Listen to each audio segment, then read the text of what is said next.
In Zimbabwe, according to the government-owned Daily Herald, Zimbabwe has awarded civil personnel a 100% salary increase as part of attempts to improve their well-being. The increase, however, is said to keep up barely with inflation, 92% year on year in February. This indicates that the cost of goods continue to rise almost at the same rate as wage increases. According to a statement from the Finance Ministry, the salary revision includes an upgraded $250 COVID-19 allowance for all federal officials and $80 monthly allowance for teachers. Sanyade Okoli, CEO Alpha African Advisory, joins us. Good morning to you. So Macky Sall, there's a couple quotes on the Senegal economy from the U.S. State Department and Trade. I don't know if we can take a look at that, but they're glowing. I mean, it says Senegal's stable democracy, relatively strong economic growth, and open economy offer attractive opportunities for foreign investment. Where's the other one? They say as a stable democracy with relatively advanced infrastructure and ambitious plans for expanding private investments, Senegal offers all this good stuff. So does Macky Sall, who says wouldn't be unconstitutional for him to run for a third. Does that upend any of that, in your view? So I'll start my response with, the two quotes you just showed? There were two words that occurred within the first 3 or 4 words of both quotes. And that was stable democracy. Aha, yeah. Senegal has been doing quite well in terms of economic growth. The key indices, unemployment rate, said GDP growth, et cetera, et cetera. But for you to enjoy that kind of economic growth, you need a stable operating environment. And as part of that, a key thing is a stable democracy. Because, let's step back. For economic development, there are three key ingredients. Yeah. You need capital, you need infrastructure, and you need talent. And those things are not silos, because at the end of the day, if you take Nigeria, for example, the lack of capital and infrastructure has caused talent to flee. Right. So you need to create that environment that attracts the capital you need and the skills that you need to continue to grow.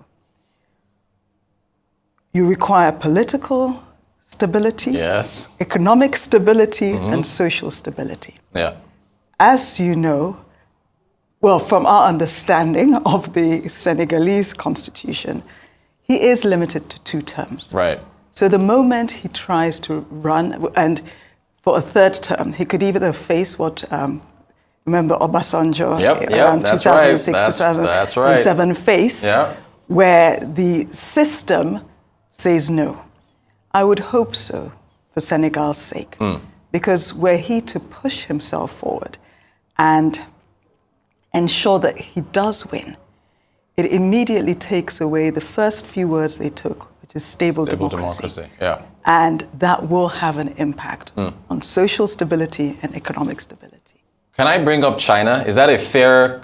Well, Xi Jinping, it was just, earlier this month that was it 2018 or was it 2016 where they declared he can basically rule for life. So China's the 2nd largest economy in the world. They're doing okay. So if Xi Jinping can rule for life, why can't Macky Sall run for another term? So I always urge caution in making comparisons. Yeah.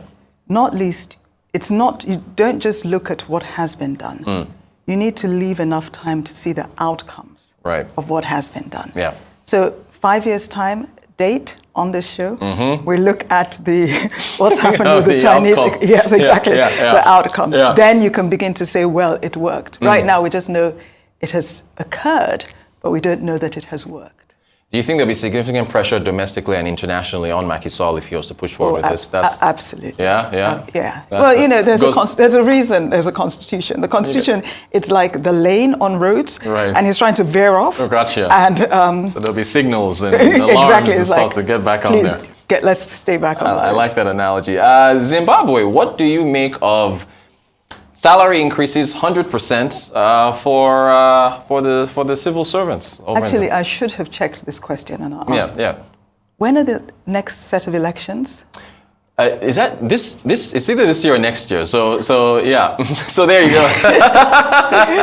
That's why. So it's a cynical ploy to try to get some. Well, voters, that came from you. But what I would say, obviously, is when you do have high inflation, Yeah. For as long as salary increases are lower than inflation rates, people are getting poorer. Yeah. Which does put a whole lot of pressure. And again, I'm always talking about joining the dots.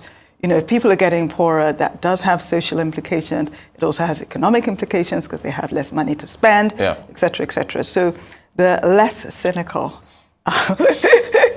perspective would be that they're trying to ensure that the teachers don't get poorer just before the election. I accept that answer. But hey, there was a representative of the teachers union who said that the COVID allowance is not enough. I guess you can't make everyone happy when it comes to these negotiations. I think which would beg the question for most people is, what COVID allowance in 2023? Right. And we're not for 1 minute saying that COVID has gone, but I think it's fair to say that where economies were based on COVID in 2020 is very different to where things are in 2023. Right. And a very pertinent question is, how affordable are these COVID allowances for them? Because it was just a couple of years ago where they said they didn't have any money and there was a medical strike in Zimbabwe and coffers were empty according to them. Yes. Yeah. So when did you say the elections? The elections are coming up very soon. Okay, but I do have to ask you this. For the private sector, you do performance reviews every year and salaries are adjusted in that manner. But for governments where you've got this continued increase in inflation and if you're trying to raise wages, does that happen now in perpetuity where you're constantly coming back and having to you see what's happening in the UK, strikes and negotiations here and there and so on and so forth? So I guess the essence of your question or the thrust of where I see you going is that the moment you delink pay rise with performance, you remove the incentive for good performance. Right. And so what you could well find is that, as we know, public sector, especially on the continent, is often bedeviled with issues and low performance, et cetera, et cetera. Yeah. But if people think that they're guaranteed a certain percentage of pay rise, whether they turn up to work or not, whether they do a good work or not, then you cause other issues. Should since you mentioned the public sector, should they mirror the private sector model for increases? The same meritocracy, the same performance, exact same? Or would that be too stringent and the public sector should have some room, I think there is an argument for saying that the public sector performance framework should better mirror the private sector.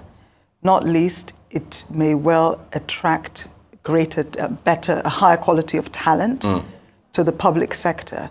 But then most countries have these systems, entrenched systems. That you just can't break out of. That have been there for decades. Yeah. And it would be incredibly naive to think that you could just make a huge and significant shift, just like that, without paying a price. So, you need a certain level of political will and political skill to be able to make any such change. So great point. Now, elections just concluded in Nigeria at the gubernatorial level and state. For the new governors coming in that are looking to switch things up, should the policy be patient? Should there be a lot of patience required when it comes to these raising of salaries and so on and so forth to change these systems over time? Do they know that and expect that? Should they be patient? Absolutely. Right. Do they know that? I am not so sure. They're right. So, if were I to be advising government, I'd be saying communicate. Yeah. It is key.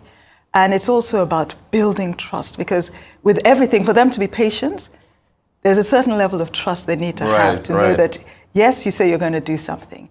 And yes, I trust that you will do it in the best way at the right time. Right. So there's that work that needs to be done. Fuel subsidies in Nigeria, end of June. We'll see whether that's yanked away. A whole lot to go to look into this year. Always a pleasure having you. Sanyade Okoli, CEO, Alpha African Advisory. Thank you so much.